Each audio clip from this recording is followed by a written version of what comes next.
आजकाल ना एक ट्रेंड झालाय ना, MS धोनीची मजाक उडवायचा, थाला फॉर अ रिझन आणि बरंच काय, बरोबर ना? चला एक गोष्ट सांगतो त्या MS धोनीची. 2016 T20चा वर्ल्ड कप, बांगलादेश विरुद्ध तो सामना. शेवटच्या षटकात 11 धावा वाचवायच्या होत्या.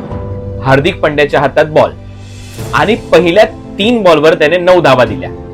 चौथ्या बॉलवर मुशफिकुरने तो बॉल उडवला.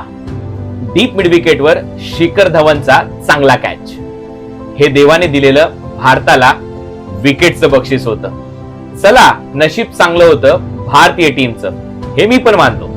पण नंतर जे झालं ते धोनीने लिहिलेलं भारताचं नशीब होतं. मेहमदुल्ला सेट बॅटर स्ट्रायकिंग एंडला, कारण तेव्हा दोन्ही बॅटर एकमेकांना क्रॉस झाले होते.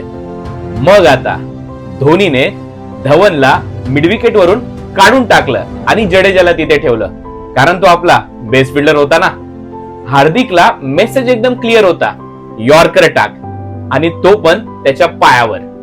पण धोनीला हे माहित होतं पंड्या तरुण गोलंदाज आहे, याचा यॉर्कर जर चुकला तर तो लो फुल टॉस होईल, आणि लो फुल टॉस हा महमदुल्ला नक्की उडवणार. फलंदाज महमदुल्लाने तेच केलं. लो फुल टॉस बॉल आला, तो त्याने उडवला.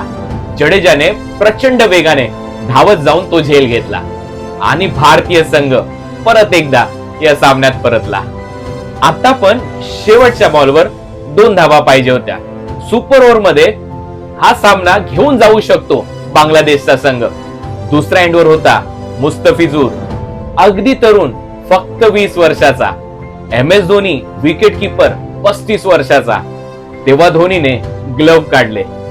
आपण पाहतो अशा परिस्थितीत सगळेच विकेट किपर ग्लव्ह काढतात.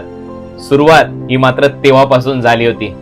आता खरी शर्यत आहे एका 20 वर्षाचा तरुण खेळाडू आणि 35 वर्षाचा धोनीची. बॅटर बॉल मिस करतो आणि शर्यत सुरू होते.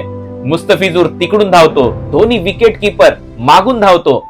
काय वाटतं कोण जिंकला असेल? हो, धोनी जिंकला. आणि हो, धोनी होता म्हणूनच भारतीय संघ जिंकला. आणि त्यावेळी धोनीने थर्ड अंपायरच्या निर्णयाकडे देखील पाहिलं नाही. तो आशिष नेहराला जाऊन सांगतो आउट आहे. कशी वाटली धोनीची गोष्ट? आवडल्यास नक्की फॉलो करा. धन्यवाद.